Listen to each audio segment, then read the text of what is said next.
Hey friends, there might be a time when you're using SvelteKit where you're trying to use some package or library that's going to try to run some browser-only code, like invoking something from the window object or self depending in what environment it's trying to run in. And you're going to get into a problem because a page in SvelteKit is just a component that gets run on the server and the client. So let me show you how this is true. We can just say hello, and now when I refresh the page, you're going to see it gets logged on the server and on the client, which can cause issues like in the example here. I have a greet function, so let's pretend this is some library and it's calling window alert. So when you go to the file here, let me just invoke the function.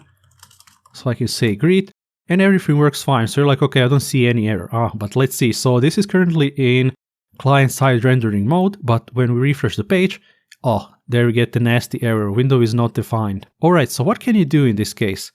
Well, the first thing that SvelteKit accounted for this, so you can say if, and you can import browser from app environment, so you're going to know if you're in the browser context or not.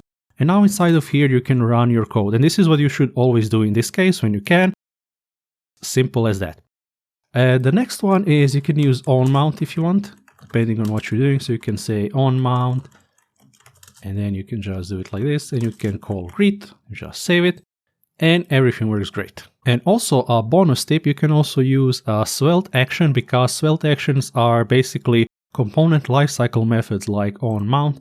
So let me just remove this. I'm going to remove the browser, and depending on what you're doing, but for example, you can say use greet, and this should work the same. Let me just save this. And yeah, everything should work. But of course, this really depends on what you're doing. You don't really just want to randomly use Svelte actions. If you're in the scenario where you're going to use a Svelte action anyhow, then you can also do this, which is great. Alright, so here is a problem that I ran into. So let me just remove this, and let me, for example, show you here. Let's say, for example, you're reporting this library, but this library is doing some side effect, right? So it has this window alert, and you really don't have control over this. So when you're like here, and even if you do in browser or onMount, whatever, you just say greet, and then you're going to run into an error when you refresh the page because it's trying to call that thing on the window alert. So in this case, the best solution and the only solution that I know of is using dynamic imports.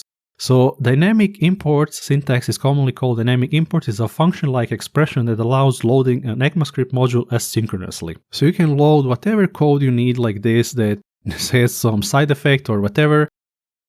It itself is a keyword and not a function, even though it looks like a function, and it returns a promise which fulfills to an object containing all exports. So let's see how this works. So I'm going to go here, and let's just say onMount, and we're going to pass it a callback. And now you can say const greet. So we have to await it. And you can say import, and this is your library or whatever. So you can just say greet. Also don't forget this has to be async. And now let's just console log it out. Greet. Let me just save it. I'm going to go here. And now let's remove this import because this is causing the issue. So I can just save this. And now you can see everything is working fine. So you're going to see here is the method that we exported. You can also say default. And then it's going to log it out with a default one and the others you might have. So let me just remove default here. And now everything works just as before. So now here to invoke our method, you can say greet, which is a bit awkward, but you're going to see it works. Or you can destructure it here.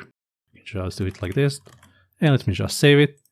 And everything works fine. Alright, so that's it. I really wanted to make that difference and to make it distinct that you should use the SvelteKit browser method when you have some methods of the library that you can only run in the browser context, but when you get into a situation where some piece of code runs some side effect or whatever, then the only option you have is using a dynamic import. Alright, so don't forget to like and subscribe. You can become a YouTube channel member or find my Patreon in the description. Thank you for watching and catch you in the next one. Peace!